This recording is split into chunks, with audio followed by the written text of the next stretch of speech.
गुरुजी प्रणाम। नमो नमो नमो नमो। प्रारंभ करें।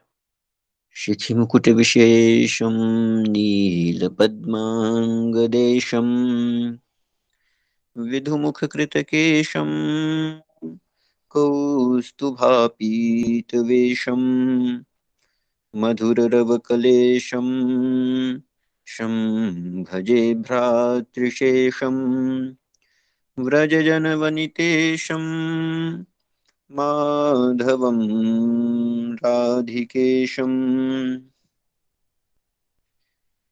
परम मंगलमय परम कारुणिक अकारण करुणा वर्णालय श्री राधा गोविंद जी के चरणारविंदों में अपना साष्टांग प्रणाम निवेदन करते हुए हमारे कथा व्यास स्वरूप सभी आचार्य जनों के चरणों में अपना प्रणाम पुनः पुनः निवेदित करता हूँ तथा हमारे अभी सभी अन्य गुरुजन श्रेष्ठ जन भक्तजन श्रद्धालुजन श्रद्धामयी माताएं रसिक जन भावुक जन सभी जनों के चरणों में अपना बारंबार विनीत नमन निवेदन करता हूँ।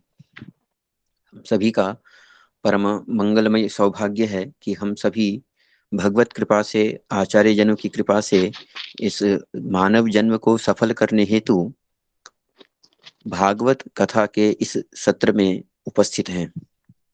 हमारा यह क्षण अत्यंत ही दुर्लभ पुण्य कर्मों की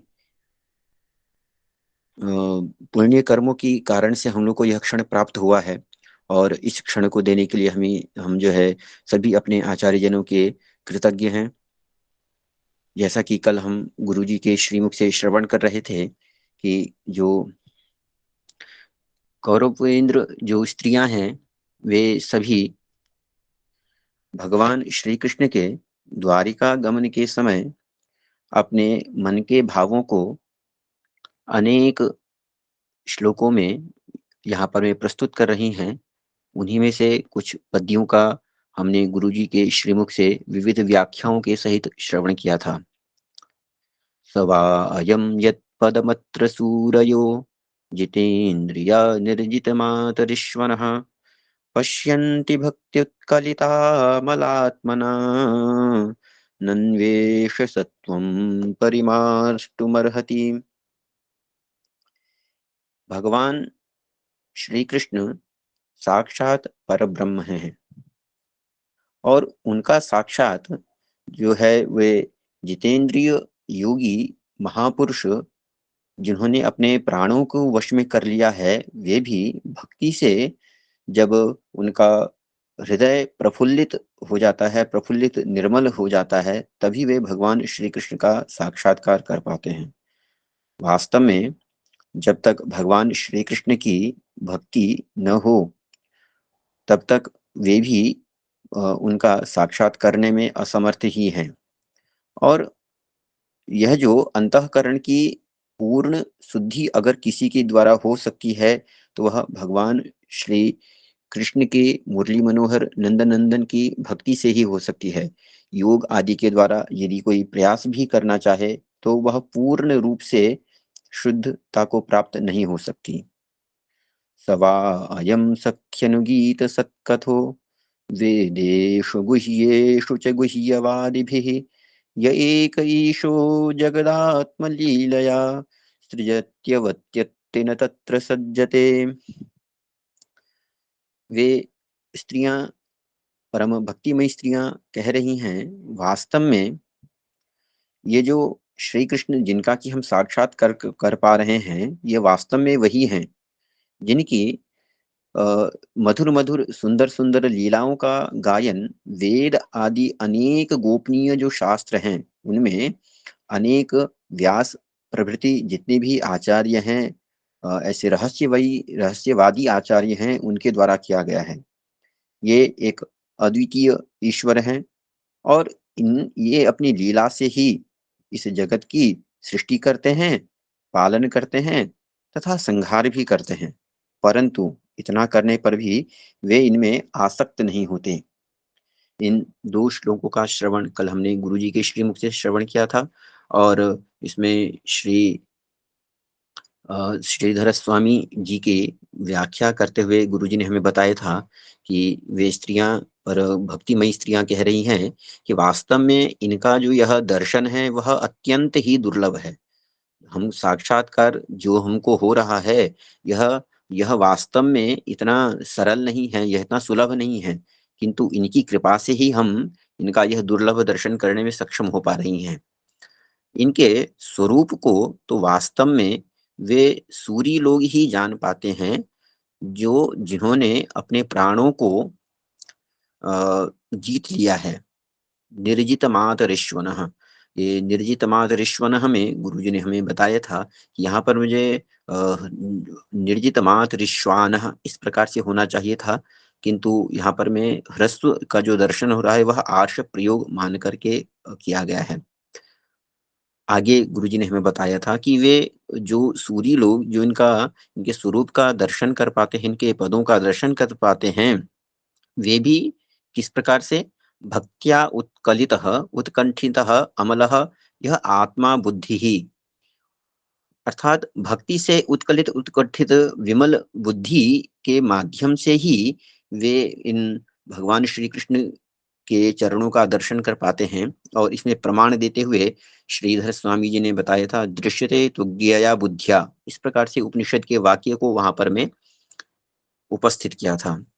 और आगे बताते हुए कह रहे हैं कि ये जो बुद्धि की विमलता है, यह भी इन्हीं के माध्यम से होती है। इसके पीछे भी यदि कोई कारण है, कोई हेतु है, तो वे भगवान श्री कृष्ण ही हैं। जब तक इनकी कृपा ना हो, जब तक इनकी करुणा ना हो, तब तक इस बुद्धि की विमलता भी नहीं हो पाती। हे सखी, एष एव सत्वम बुद्धिम परिमार्ष्टुम सम्यक शोधयितुम अर्हति, यही केवल जो है वह सम्यक रूप से हमारी इस बुद्धि का परिमार्जन कर सकते हैं। और यह परिमार्जन तभी हो सकता है जब उनकी कृपा हो, न तो योग आदि, किसी प्रकार से योग आदि के माध्यम से यदि कोई करना भी चाहे, प्रयास भी करे, तो वह संभव नहीं है।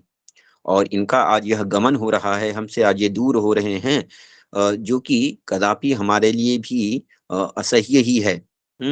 तो क्यों ना हम इन्हीं के साथ वहां पर में प्रवेश करें, हम भी वहीं पर में चलें।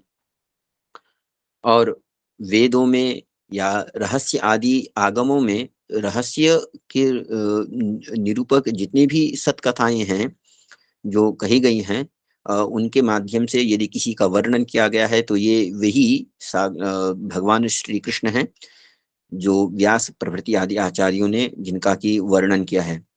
इसी में फिर गुरुजी ने हमें श्री विश्वनाथ चक्रवर्ती प्रभुपाद जी की भी टीकाओं का हमें श्रवण कराया था।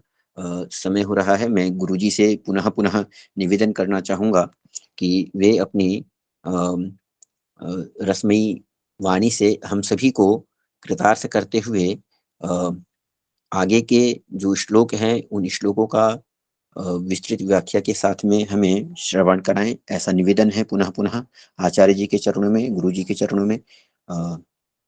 गुरु जी के चरणों में सादर प्रणाम करते हुए अपनी वाणी को यही विराम देता हूँ। श्री गुरु जी, साष्टांग प्रणाम।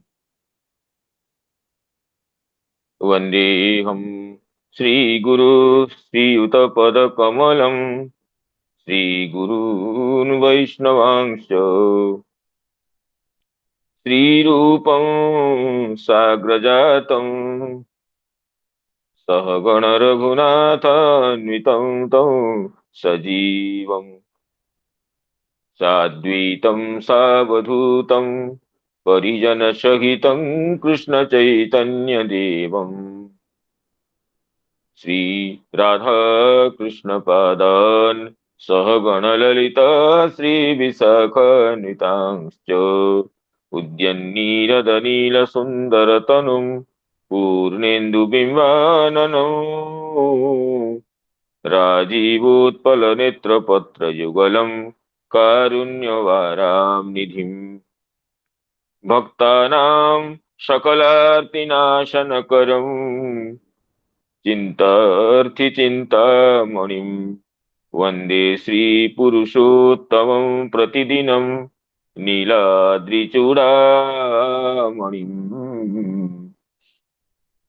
अनर्पितचरिं चिरात् करुणयावतीर्णः खलु समर्पयितुमुन्नतो ज्वलरसां स्वभक्ति श्रियम् हरिपुरट सुंदर द्वितिकदम्ब संदीपित सदा हृदय कंदरे स्फुरतु वशची नंदन जाग्रत स्वप्न सुषुप्ति सुस्फुरतु मे राधा पदाब्जच्छटा वैकुंठे नरके थवा मम गति नान्यास्तु राधां विना राधा केली कथा सुधाम्बुधिमः बीजीभिरन्दोलिते कालिन्दी तटकुञ्ज मन्दिरवर लिन्दी मनोविन्दतु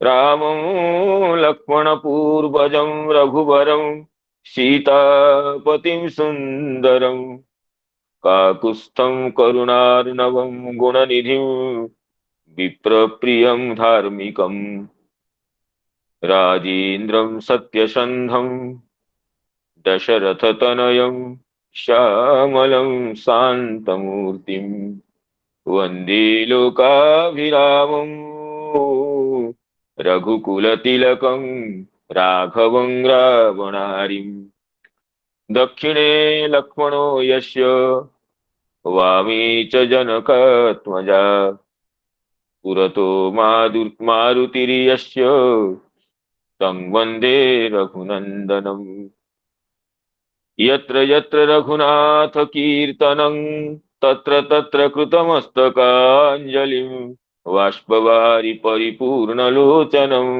नमत मारुतिं राक्षसान्तकम्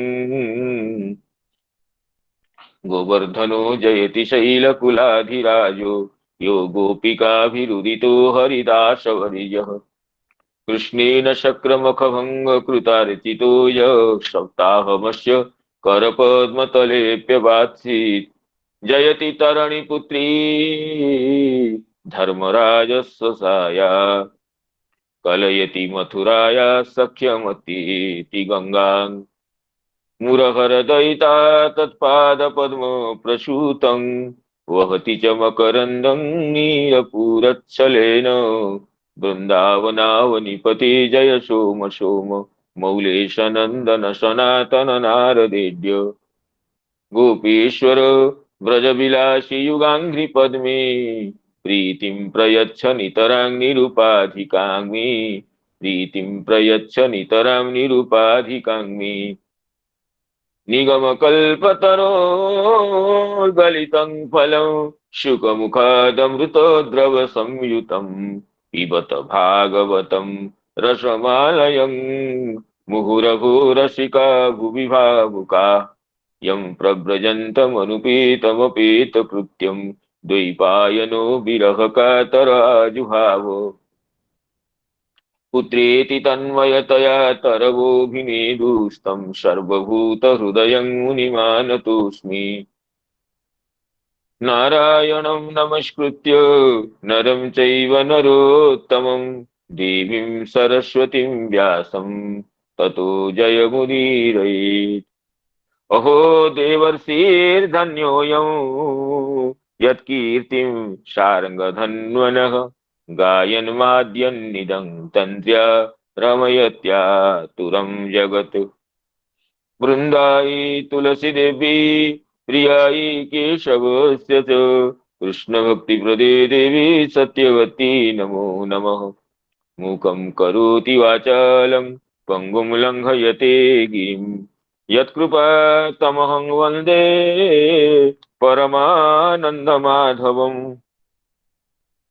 वाञ्छाकल्पतरुभ्यश्च कृपा सिन्धुभ्य एव च पतितानां पावनेभ्यो वैष्णवेभ्यो नमो नमः पतितानां पावनेभ्यो वैष्णवेभ्यो नमो नमः। सायंकालीन श्रीमद् भागवत कथा सत्र में समवेत समस्त गुणज्ञ वैष्णव वृंद, सुधी वृंद, मातृवृंद और मित्र मंडली को विनम्र प्रणाम विनिवेदन करता हूं। आप सभी की परम प्रेरणा से, अनुकंपा से यह सौभाग्यमय क्षण समुपस्थित है भगवत गुणानुवाद श्रवण संकीर्तन करने का, जिससे हमारे प्रिय आचार्य जानकी रमण झा जी गत दिवस प्रसंगों का सार अत्यंत सुबोधतया सारवतया प्रतिपादन किए गए, वो अत्यंत हृदय है। तो आचार्य झा जी ने जैसे कौरवेंद्र पुरस्त्रियों की जो परस्पर वार्तालाप के प्रसंग को अनुदित करते हुए हम लोगों को अनुग्रहित किए हैं, तो मैं अपनी ओर से, आप सभी की ओर से आचार्य झा जी को पुनः पुनः अभिनंदन और कृतज्ञता निवेदन करते हुए आज की कथा में प्रवेश करने की अनुमति चाहता हूं। द्वारकेश्वर भगवान हस्तिनापुर से द्वारिका धाम के लिए प्रस्थान कर रहे हैं। अनेक दिन रहने के बाद, महाभारत युद्ध की परिसमाप्ति के बाद और पितामह भीष्म जी के उपदेश श्रवण के बाद, जब राजर्षि युधिष्ठिर के मन के मोह दूर हो गया, राजर्षि युधिष्ठिर राज्य सिंहासन को अलंकृत करते हुए पृथ्वी का शासन करने लगे, तो भगवान कृतकृत्य होकर पूर्ण मनोरथ होकर के द्वारका लौट रहे हैं। तो उस समय भगवान के विरह से व्यथित हस्तिनापुर की नारियां परस्पर वार्तालाप करती हुई भगवान की महात्म्य को प्रतिपादन कर रहे हैं। उसमें शांत रति की जो नारियां हैं, जो शांत भगवान के शांत रस की उपासिका है, वे जो श्लोकों को जो श्लोकों को उच्चारण किए थे, उसकी चर्चा हो गई है। तो एक बार उन श्लोकों को पढ़ते हुए हम आगे चलेंगे। सभी किलायं पुरुष पुरातनो यैक आसीद विशेषात्मनि, जयेक आसीद विशेषात्मनि, अग्रे गुणेभ्यो जगदात्मनीश्वरे निमीलितात्मन्निशि सुप्त शक्तिषु, स एव भूयो निज विरिजचोदिताम् स्वजीव मायां प्रकृतिं शिश्रुक्ष्यतिम् अनाम रूप स्वनिरूपनामनि विधिच्छमानोनु शशार शास्त्रकृत्, विधिच्छमानोनु शशार शास्त्रकृत्, सवायं यत्पदमत्र शूरयः जितेन्द्रिया निर्जितमातरीश्वरः, पश्यन्ति भक्त्युत्कलितामलात्मना नन्वेष सत्त्वं परिमार्ष्टुमर्हति, सवायं सख्यनुगीत सत्कथो वेदेषु गुह्येषु च गुह्यवादिभिः, यैकैषो जगदात्मलीलया सृजत्यवत्यति न तत्र सज्जति, सृजत्यवत्यति न तत्र सज्जति। तो आगे कौरवेंद्र पुरनारियां कह रही हैं, यदा ह्यधर्मेण तमोधियो नृपा जीवन्ति तत्रे सहि सत्वतः किल, धत्ते भगं सत्यमृतं दयां यशो भवाय रूपाणि दधति युगे युगे, भवाय रूपाणि दधति युगे युगे।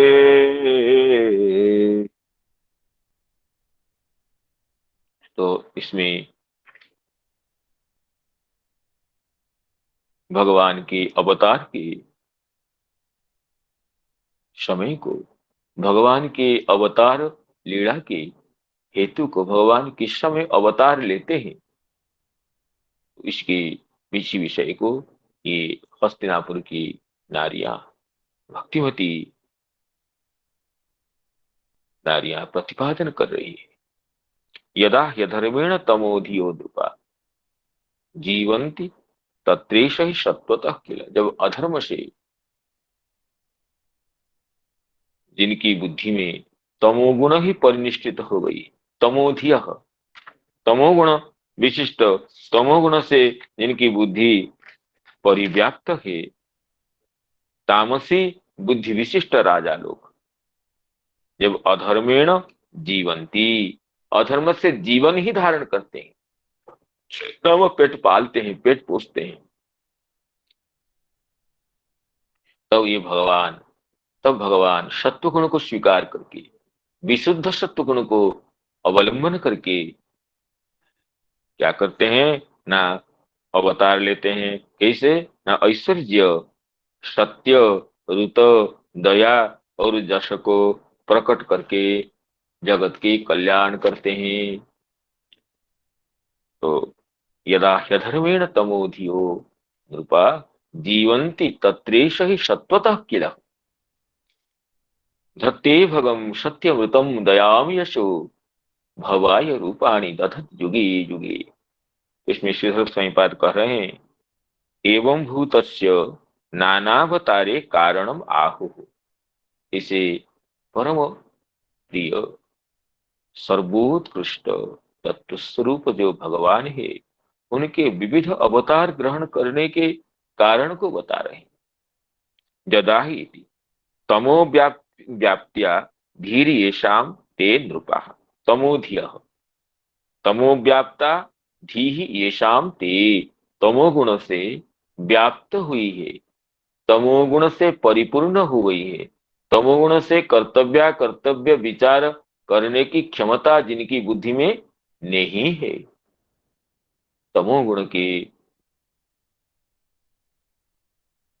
अत्यधिक संसर्ग के कारण जो अत्यंत हिंसाशील हो गए, ऐसे राजागण जब अधर्मेण जीवंती, नाम जीवंती का अर्थ करें केवलम प्राणान पुष्णंती, केवल अपने प्राण पोषण करना ही जिनका लक्ष्य है, दूसरों के प्राण पोषण नहीं, अपने ही प्राण पोषण करना जिनका लक्ष्य है, चाहे अपने प्राण पोषण करने के लिए, अपने जीवन धारण करने के लिए किसी की भी हत्या करना क्यों न पड़े, उसके लिए जो पीछे नहीं आते। ऐसे तमोगुणी राजागण जब अधर्म से पेट पालने लग जाते हैं, तदा तदा एस भवाय, उसी समय ये भगवान, भवाय नाम स्थित्यै, संसार की स्थिति के लिए, संसार के परिपालन के लिए, संसार की अग्रगति के लिए सत्वतः अर्थात विशुद्ध सत्वेन, विशुद्ध सत्व गुण को स्वीकार करके, क्योंकि भगवान के पास तो तीनों गुणों की स्थिति ही नहीं है, तीनों गुण तो प्रकृति के गुण है, भगवान तो प्रकृति से परे हैं। तो जब भगवान प्रकट होते हैं, विशुद्ध सत्व गुण जो कि अपराकृत सत्व है, प्राकृत लेश विवर्जित है, ऐसे विशुद्ध सत्व गुण को स्वीकार करके भगवान अवतीर्ण होते हैं। तो कहते हैं विशुद्ध सत्वेन रूपाणि दधद, रूपों को स्वीकार करते हैं, भगादीनि धत्ते प्रकटयति, भग, असत्य, ऋत, दया, यश, इनको प्रकटित करते हैं। युगे युगे का अर्थ करते हैं श्रीधर स्वयंपाद, तत्तद अवसर में, उन उन अवसरों में। तो भग का अर्थ करते हैं ऐश्वर्य, भगम ऐश्वर्य, भगवान शब्द का ही अर्थ है जिनके ऐश्वर्य असमूर्थ है। तो ऐश्वर्य कहने से इसके साथ साथ वीर्य, यशस्त्री, ज्ञान, वैराग्य, इन सब का ही उपलक्षण होता है। तो यद्यपि भगवत शब्द का औपचारिक प्रयोग अन्यत्र भी होता है, ऋषि मुनियों के लिए, बड़े बड़े महात्माओं के लिए भी भगवान शब्द का प्रयोग किया जाता है, लेकिन वो तो औपचारिक प्रयोग है, मुख्य प्रयोग तो श्री कृष्ण के लिए ही है। इसलिए शौनकादि मुनिगण श्रीमद् भागवत के प्रथम स्कंद में ये कहें, अथापि यत्पादनखावसृष्टम् अथापि यत्पादनखावसृष्टम् जगद्विरिञ्चो बहुतार्हणाम् भव जगद्विरिञ्चो बहुतार्हणाम् भव शेषं पुनात्यन्यतमो मुकुन्दात् को नाम लोके भगवत्पदार्थः को नाम लोके भगवत पदार्थ। भगवत पदार्थ और क्या हो सकता है? भगवत शब्द का, भगवत पद का अर्थ और क्या हो सकता है भगवान को छोड़ करके, श्री कृष्ण को छोड़ करके? अथापि यत पाद नखावशिष्टम, इनके चरण कमलों के प्रक्षालन का जल जगत पुनाति, संपूर्ण जगत को आकाश में, स्वर्ग में मंदाकिनी के नाम से, भू मंडल में गंगा के नाम से, पाताल में भोगवती की नाम से, जिनके चरण प्रक्षालन जल त्रिभुवन को पवित्र करती है। केवल त्रिभुवन को नहीं, शेषं पुनाति, महादेव जी के साथ महादेव भी जिनके चरण कमल को, जल को धारण करके अपने को कृतकृत्य सोचते हैं, शिव शिवो भूत, ऐसे मुकुंद भगवान को छोड़ करके, नंदनंदन श्रीहरि को छोड़ करके भगवत पद की यथार्थ वाच्यता और किसमें हो सकती है? पूर्ण वाच्यता, भगवत शब्द का परिपूर्ण प्रयोग, मुख्यतम प्रयोग तो श्री हरि के लिए ही, श्रीमन नारायण के लिए ही। अथापि जतपादन खावसृष्टम जगद विरिंचोपहृतार्हणाम्भ, ये विरिंची ब्रह्मा जी ही जिनको चरण कमल प्रक्षालन कर दिए थे, वो चरण कमल प्रक्षालन जल ही जगत में गंगा जी के रूप में त्रिभुवन को पवित्र करती रहती है। तो ऐसे मुकुंद भगवान को छोड़ करके, मुकुंद भगवान के व्यतिरिक्त और भगवत शब्द का यथार्थ वाच्यता किसमें हो सकती है? अथापि जतपाद नखावसृष्टम जगद विरिंचोपहृतार्हणाम भव शेषं पुनात्यन्यतमो मुकुंदात् को नाम लोके भगवत पदार्थ को नाम लोके भगवत पदार्थ। मुकुंदात अन्यतम कह, भगवत पदार्थ मुकुंद से छोड़ करके, श्री श्री हरि को छोड़ करके भगवत पद का यथार्थ वाच्य तो किसमें हो सकता है? तो भगम नाम संपूर्ण ऐश्वर्यम, और कहते हैं सत्यम, सत्य को धारण करके प्रकटित होते हैं। सत्य के अर्थ कहते हैं श्री श्री स्वयंपाद सत्य प्रतिज्ञत्वम, सत्य है जिनकी प्रतिज्ञा, सत्य ही भगवान का स्वरूप है। इसलिए देव स्तुति में देवतागण स्तुति करते हुए पहले यही कहते हैं सत्य व्रतम, सत्य व्रतम सत्य परम ति सत्यम सत्यस्य योनिम निहितं च सत्ये सत्यस्य सत्यम ऋत सत्य नेत्रम सत्यात्मकं त्वां शरणं प्रपन्नः सत्यात्मकं त्वां शरणं प्रपन्ना। सत्यात्मक, सत्य सत्य स्वरूप आपको हम शरणापन्न होते हैं। तो सत्य भगवान का स्वरूप है, वो सत्य प्रतिज्ञा है, सत्य के सत्य है, सत्य में निहित है। तो इसलिए कहते हैं धत्ते भगं सत्यम ऋतम। यद्यपि लोक में सत्य और ऋत का व्यवहार समानार्थक होता है, लेकिन श्रीमद् भागवत में अन्यत्र भी ऋत शब्द का व्यवहार में कुछ पार्थक्य परिलक्षित होता है। एकादश स्कंद में कहा गया सत्यं च समदर्शनम ऋतं च सूनृता वाणी। समदर्शन सत्य है, सूनृता वाणी नाम मधुर वचन, यथार्थ और मधुर वचन ऋत है। इस तरह भेद किया गया है। और यहाँ पर श्री श्रीधर स्वामी पाद ऋत शब्द का व्याख्यान करते हुए कहते हैं ऋतम नाम यथार्थोपदेशकत्वम, यथार्थ उपदेश करने वाले। यथार्थ उपदेशकत्व, यथार्थ उपदेशकत्व अपने शिव विग्रह को स्वीकार करके प्रकटित होते हैं। इसलिए अक्रूर जी भगवान को ऋतगी ही कहे हैं। ऋतागी ही यस्य सह ऋतगी ही। पंडित स्तदपरं, कः पंडितस्त्वदपरं शरणं समीयात्, कः पंडितस्त्वदपरं शरणं शमीयात्। भक्त प्रिय द्रुतगिर सुहृद कृतज्ञात्, सर्वान् ददाति सुहृदो भजतो भिकामा, नात्मानमपि पचया पचयो न यस्यः।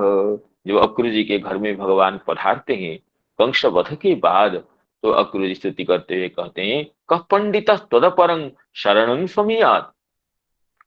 ऐसा कौन पंडित है जो आपको छोड़ करके और दूसरे की शरणापत्ति को स्वीकार करेगा, क्योंकि आप भक्त प्रिय है, ऋतगी है, सुहृद है और कृतज्ञ है। भक्त प्रियात् ऋतगिरः सुहृदः कृतज्ञात्, तत् अपरम कह शरणं शमेयात्। जो भक्त प्रिय है, भक्त वत्सल है, ऋतगी है, सत्यगी है,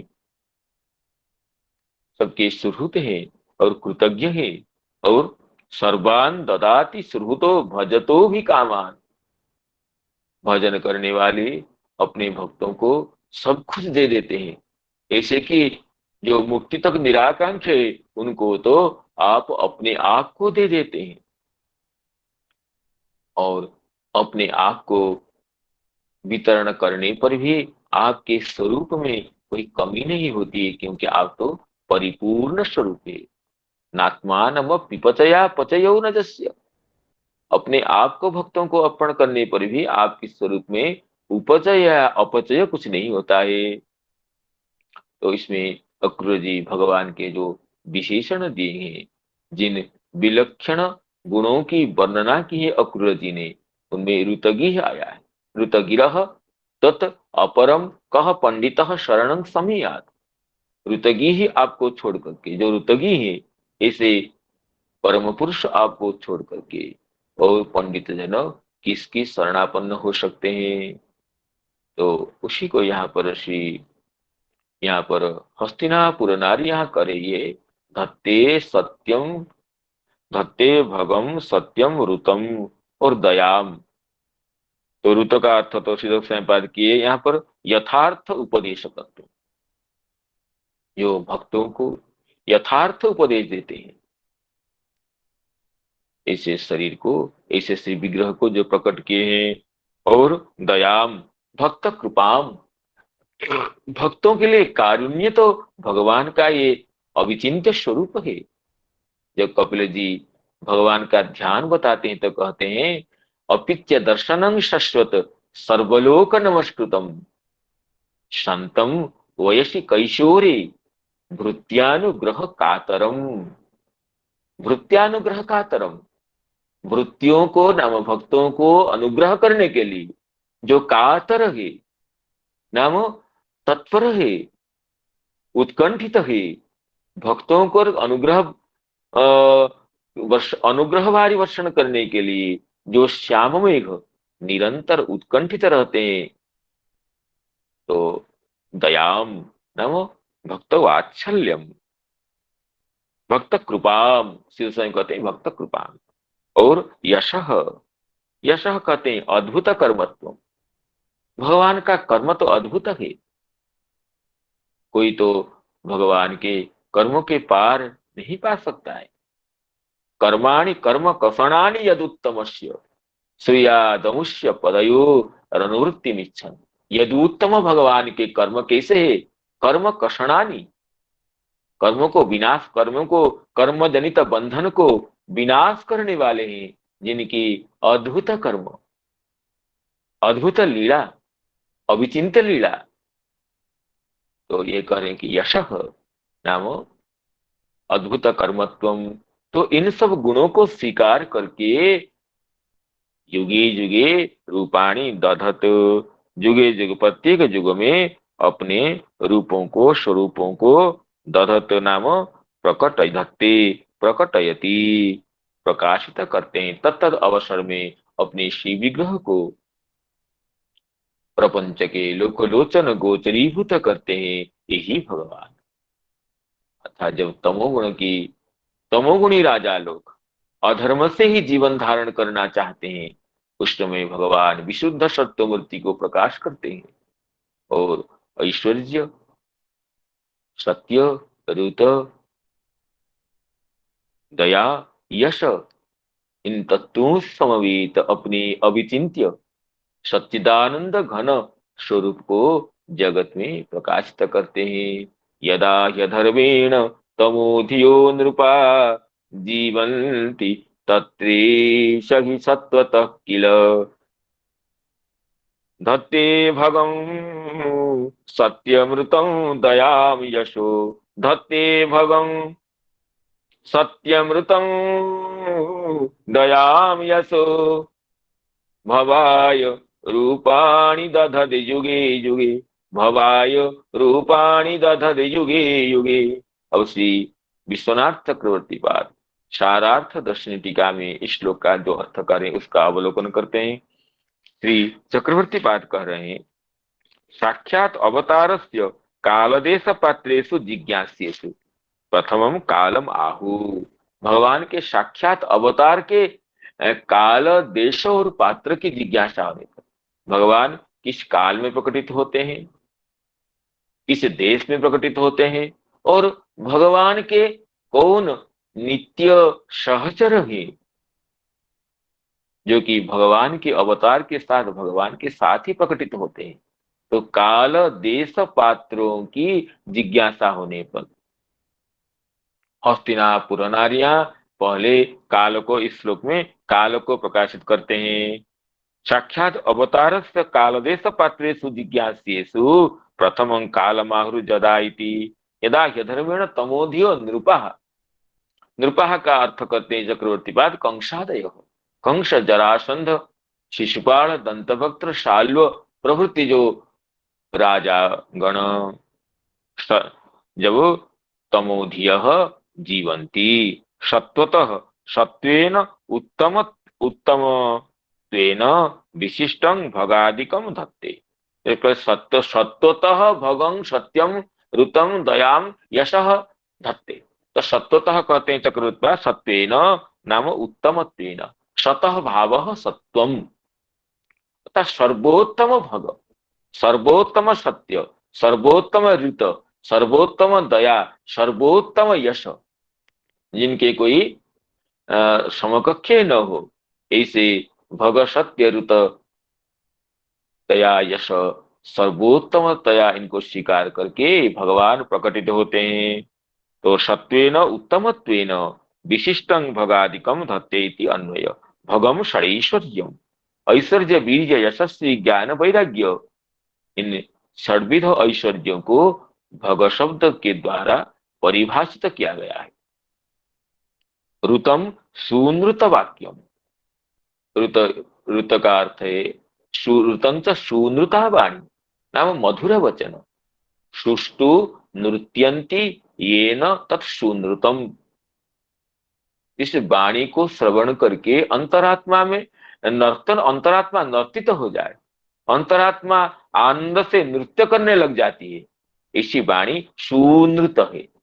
सुष्टु नृत्यति अंतरात्मा ये येन तत्सुनृतम, यहाँ निपातन से उकार को दीर्घ हो गया है।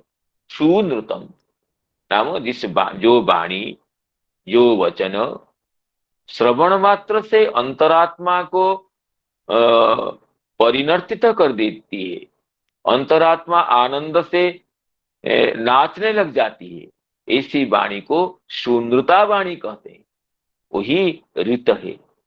और सत्य तो यथार्थ वचन है या समदर्शन है। इस तरह सत्य और ऋत का विभाग, द्वैविध्य श्रीमद् भागवत में प्रसिद्ध है।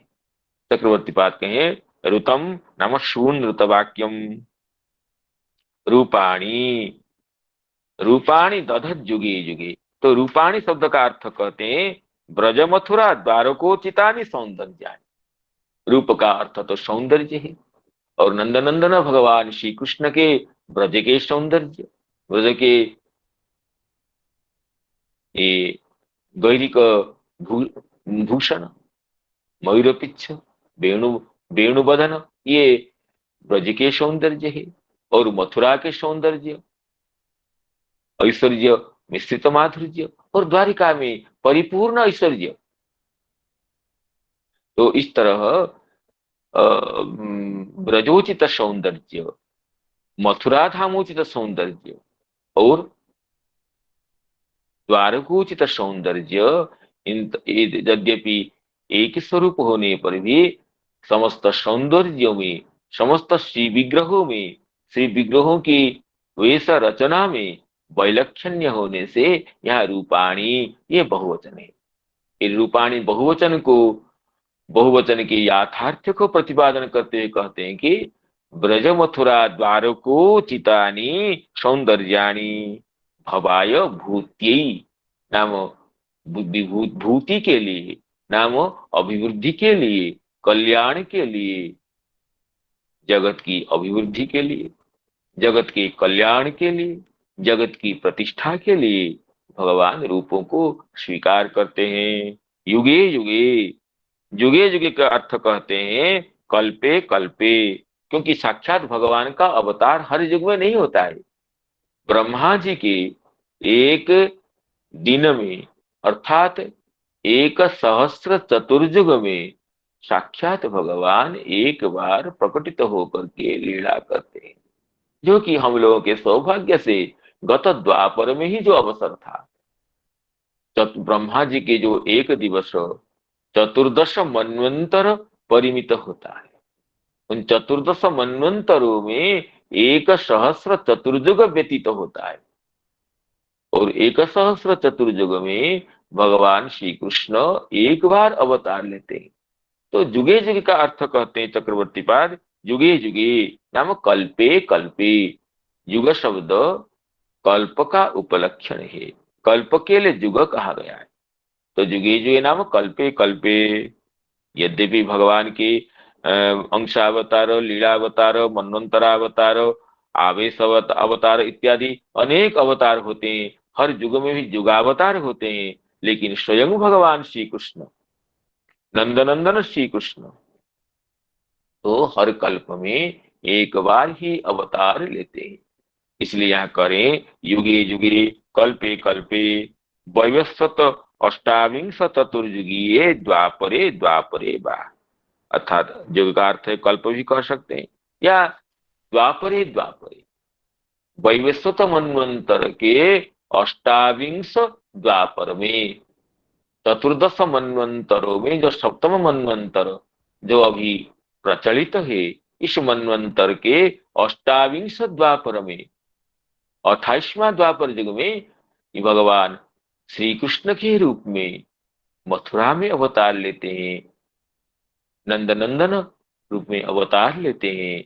ये साक्षात भगवान के अवतार का समय है, काल है, जिनको हस्तिनापुर की नारियां अपने वचनों में प्रकाशित कर रही हैं।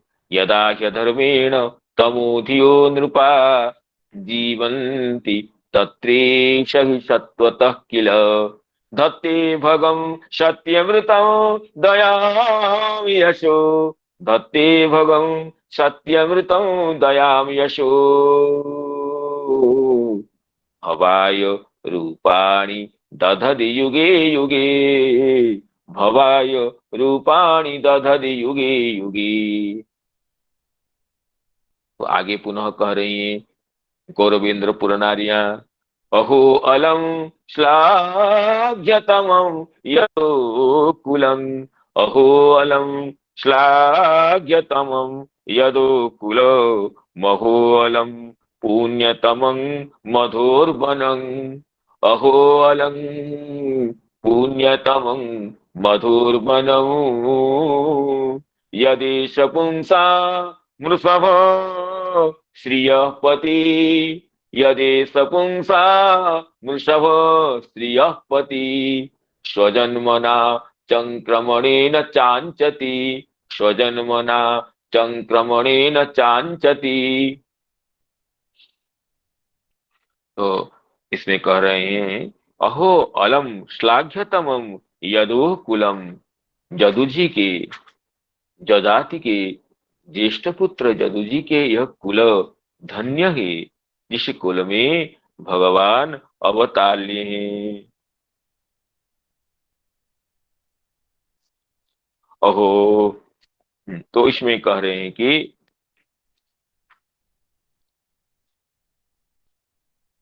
वो जदुवंश सचमुच धन्य है, प्रशंसनीय है, क्योंकि श्रियपति, लक्ष्मीपति, लक्ष्मीकांत, लक्ष्मी निलय श्री भगवान, पुरुषोत्तम भगवान श्री कृष्ण इस वंश में प्रकटित होकर के, इस वंश में अवतार ग्रहण करके इस वंश को सम्मानित किए हैं। और केवल यदुवंश जैसे यदुवंश धन्य कुल के रूप में, इस तरह वो भूमि भी धन्य है। मधुर वनम, मधुवन अर्थात ब्रजमंडल, जिन ब्रजमंडल में भगवान अपने कोमल कोमल चरणों से विचरण किए हैं, वह धन्य है। जिस ब्रजमंडल में भगवान अपने शैशव एवं किशोर अवस्था में भ्रमण करते हुए लीला विलास के द्वारा जिस भूमि को सुशोभित किए हैं, वो भूमि तो धन्य है। धन्ये मध्य धरणी तृणवीरुधस्पत पादस्पृशो द्रुमलता करदाभिमृष्टा, भगवान कह रहे हैं ये धरणी धन्य है। भगवान बलदेव जी के कह रहे हैं कि धन्ये मध्य धरणी तृणवीरुध तत्पादस्पृश द्रुमलता करदाभिमृष्टा। और गोपियां तो वेणुगीत में कह रही है, वृंदावनम सखी भुवो बीतनोति कीर्तिम, यदेवकी श्रुतपदाम्बुजलब्ध लक्ष्मी, गोविंद वेणु मनुमत्त मयूर नृत्यम, प्रेक्षादृशान्य परतान्य समस्त सत्व। वृंदावन तो ये भुवन की कीर्ति को विस्तार कर रहा है, वैकुंठ से अतिशयता जिनकी कीर्ति हो गई। तो इसे कह रहे हैं कि ये यदुवंश धन्य है। इस यदुवंश में भगवान प्रकटित होकर के यदुवंश की कीर्ति को भुवन व्यापिनी कर दिए हैं। और वो मधुवन धन्य है, वो मथुरा मंडल धन्य है, वो ब्रजभूमि धन्य है, जहां भगवान अपने ये बाल्य कैशोर लीलाओं के द्वारा जिस भूमि को परम पवित्र, परम रमणीय, परम स्पृहणीय बना दिए। इस श्लोक की टीका में श्रीधर स्वामीपाद के व्याख्यान को अवलोकन करते हैं। श्री श्रीधर स्वामीपाद कह रहे हैं, देखिए कि विशेषतः श्री कृष्ण अवतार सौभाग्यं वर्णयन्ति अहो इति पंचवी। आगे 5 श्लोकों में श्री कृष्ण अवतार के सौभाग्य को, श्री कृष्ण अवतार के वैलक्षण्य को, श्री कृष्ण अवतार के वैशिष्ट्य को ये बता रहे हैं। जस्मात् एष पुरुषो जद जस्मा जद जस्माद् एष पुरुषोत्तम, ये पुरुषोत्तम श्रियः पति नाम लक्ष्मीकांत स्वजन्मना यदोह कुलम अंचति पूजयति। अंचु गति पूजनयोः धातु है, तो अंचति पूजयति सत्करोति, अपने जन्म के द्वारा यदुवंश को जो धन्य बना दिए।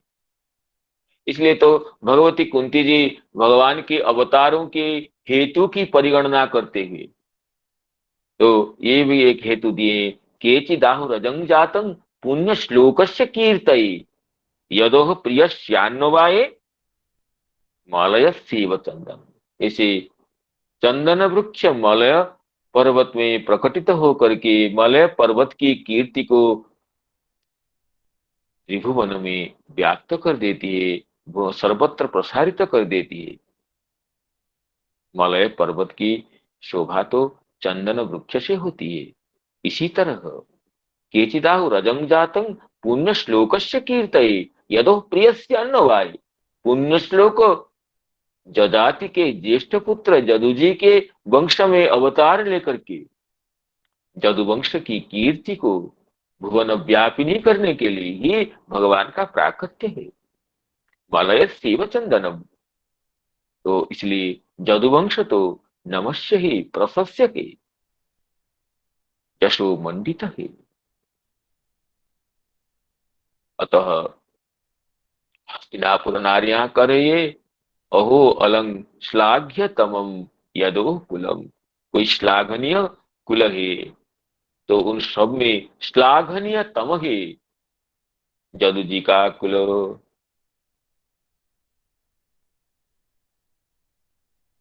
जदो कुलम, क्योंकि उस कुल को भगवान सत्कार किए हैं, भगवान परिग्रहण किए हैं, भगवान भी उस कुल को पूजयत अंचति पूजयति सत्करोति। अतः श्लाघ्य तमं तत् चंक्रमणेन च, यदुकुल में अवतार लेकर के चंक्रमणेन नाम पद विन्यासेन अपने सुकोबल ध्वजवज्र यशांकित चरणों से चलते हुए मधुर वनम मथुराम, मधुवन को मथुरा का, मथुरा मंडल का अन्य नाम मधुवन है। मधुर वनम मथुराम सत्करोति, अतः तत्पुण्यतम। पूर्ण कोई श्लाघ्य कुल है तो जदुकुल है, कोई पुण्य स्थल है तो वह मधुवन है। तमवर्थस्य अपि अत्यंत अतिशय अलम इति, कहते हैं तम प्रत्यय तो अतिशय अर्थ को द्योतित करता है। अतिशय ने तमविष्ठनो सूत्र से तम प्रत्यय होता है जो अतिशय अर्थ में है ही, तो फिर भी उसके साथ अलंग लगा गया है। अलंग भी अतिशय अर्थ का है। अहो अलम श्लाघ्यतमं जदोह कुलम, जदोह कुलम अलंग श्लाघ्यतमं, जदु जदु जी का कुल अतिशय श्लाघ्यतम है। तो यद्यपि तम प्रत्यय से ही अतिशय अर्थ का लाभ हो चुका है, फिर भी अतिशय अर्थ में भी और आतिशय के लिए अतिशयत अतिशयित अर्थ को सहस्त्र गुणित करने के लिए अलंग अव्यय का पुनः प्रयोग है। तो श्रीधर स्वयंपाद कहते हैं कि ये तमवर्थस्य अपि अत्यंत अतिशये अलम इति तत्रापि आश्चर्य अहो। एक तो अतिशय अर्थ में तम प्रत्यय किया गया और तम अर्थ को भी अतिशयत करने के लिए अलंग दिया गया, और उसमें भी अतिशय आश्चर्य को प्रकटन करने के लिए अहो शब्द आया है। अहो अलम श्लाघ्य तमम यदो कुलम, अहो अलम श्लाघ्य तमम यदो कुल, महो अलंग पुण्यतमं मधुर्वनम, अहो अलंग पुण्यतमं मधुर्वनम। यदीश पुंसा मृषभ श्रियपति, यदेश पुंसा मृषभ श्रियपति, स्वजन्मना चंक्रमणेन चांचति, स्वजन्मना चंक्रमणेन चांचति। स्वजन्मना और चंक्रमणेन, स्वजन्मना जदु जदुः कुलम अंचति और चंक्रमणेन चरण निक्षेपेन पद विन्यासेन मधुर वनम अंचति। तो इसलिए यदुवंश धन्य है, मधुवन धन्य है। तो इस श्लोक की चक्रवर्ती पाद की टीका का अवलोकन करते हैं। चक्रवर्ती पाद कहते हैं पात्र देशो आहो। पहले श्लोक में यदा ह्यधर्मेण तमोधियो नृपा जीवंती तत्रेश ही सत्वतः किल, इसमें भगवान की अवतार काल का स्वरूप कहा गया था, अवतार काल को उद्दिष्ट किया गया था। इस श्लोक में भगवान के अवतार के देश और पात्रों को कहा गया है। अहो जदोह कुलम श्लाघ्य तमम मधुर वनम मथुरा मंडलम पुण्यतम। यदुकुल श्लाघ्यतम है और मधुवन जो मथुरा मंडल वह पुण्यतम है। अत्र श्लाघ्यतमं इत्यनेन एव द्वयो उत्कर्षे सिद्धे पुण्यतमं इति पृथग् उक्तिः देशस्य पुण्यदत्वेन एव उत्कर्षस्य प्रसिद्धे। कहते श्लाघ्यतमं कह देने से ही दोनों का उत्कर्ष सिद्ध हो गया। अहो अलंग श्लाघ्यतमं जदो कुलम, तो उस श्लाघ्यतम शब्द का अन्वय मधुबन में भी आ सकता है, लेकिन मधुबन के लिए पुनः पुण्यतम शब्द का प्रयोग करना, ये तात्पर्य है कि देश के उत्कर्ष से ही, देश के पुण्यद होने से ही समस्त उत्कर्ष सिद्ध होता है। पुण्यतमं इति पृथगुक्ति ही देशस्य पुण्यदत्वेन एव उत्कर्षस्य प्रसिद्ध है। मथुरा मंडल की जो उत्कर्ष है, उसी उत्कर्ष से भगवान की लीला का भी उत्कर्ष होता है। क्योंकि ब्रजभूमि में जो लीला होती है, ब्रजभूमि में जिस लीला का प्राकट्य होता है, उस लीला का प्राकट्य तो इतरत्र दुर्लभ है। इसलिए श्लाघ्यतम कहने के बाद भी देश के वैशिष्ट्य के लिए पुण्यतम कह करके देशगत परमोत्कर्ष का विवक्षण है। तत्न जद स्वजन्मना संक्रमणेन गमनेन चकारात अन्यैरपि, जन्मना का अर्थ जन्मना और संक्रमणेन गमनेन चकारात नाम लीला विलासेन, विविधाद्भुत लीला करने से, विविधाद्भुत कर्म भी ही, चकार से अन्यैरपि विविधाद्भुत कर्म भी अंचति पूजयति सत्करोति जावत। इस जदुकुल को, इस मधुबन को, इस ब्रजमंडल को भगवान अपने जन्म से और अपने चरण निक्षेप से, विविध अद्भुत लीला विलासों से सत्कृत किए हैं, वो धन्य है। अत्र अनंत आनंत इति अनुक्त्वा पंचतीति वर्तमान निर्देशेन जन्मादि लीलानां नित्यत्वं बोधयामास। चक्रवर्ती पाद इसकी बारंबार प्रतिष्ठा करते हैं। पहले भी कहे ये शूरयः पश्यन्ति में, पश्यन्ति शब्द में ये वर्तमान काल का प्रयोग है। तो सूर्यगण भगवान की श्री कृष्ण की लीला को निरंतर अवलोकन करते हैं, ये नहीं कि द्वापर युग में ही भगवान की लीला होती है। तो वर्तमान पश्यन्ति शब्द से ये लीला का नित्यत्व सिद्ध हुआ था।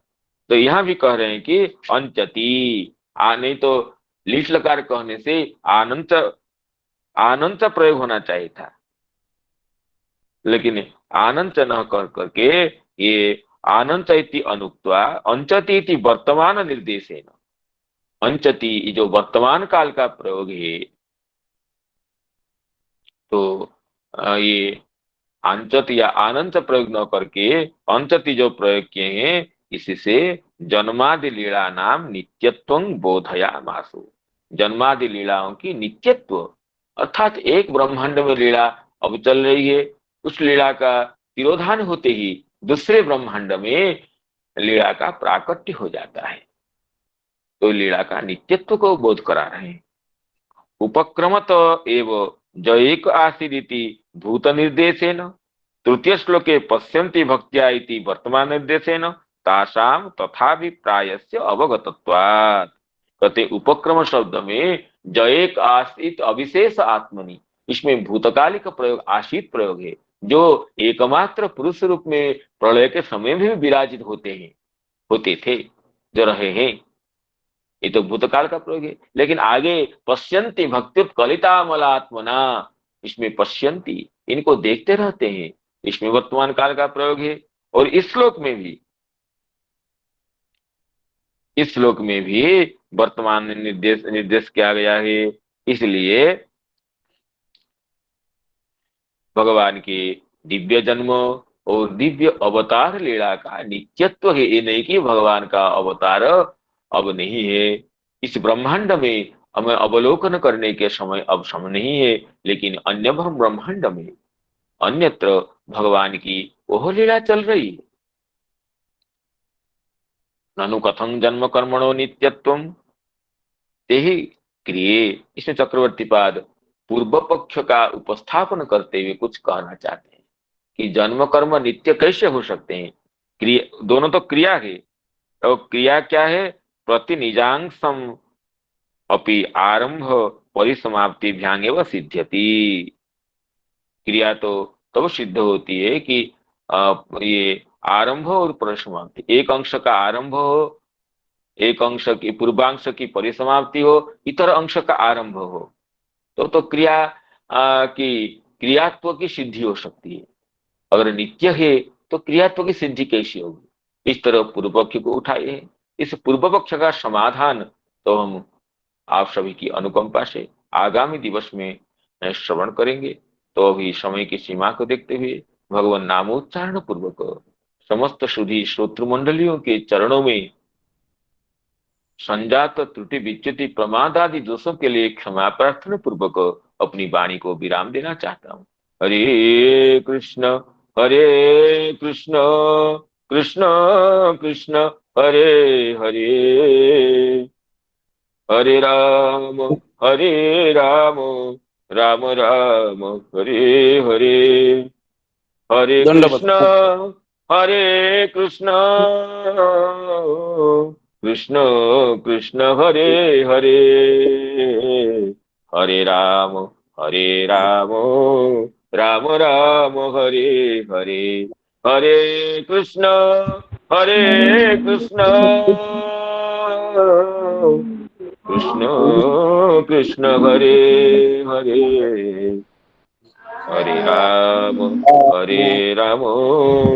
राम राम हरे हरे। श्रीमद् भागवत महापुराण की पुराण की जय। जय। समस्त श्रोत्र मंडली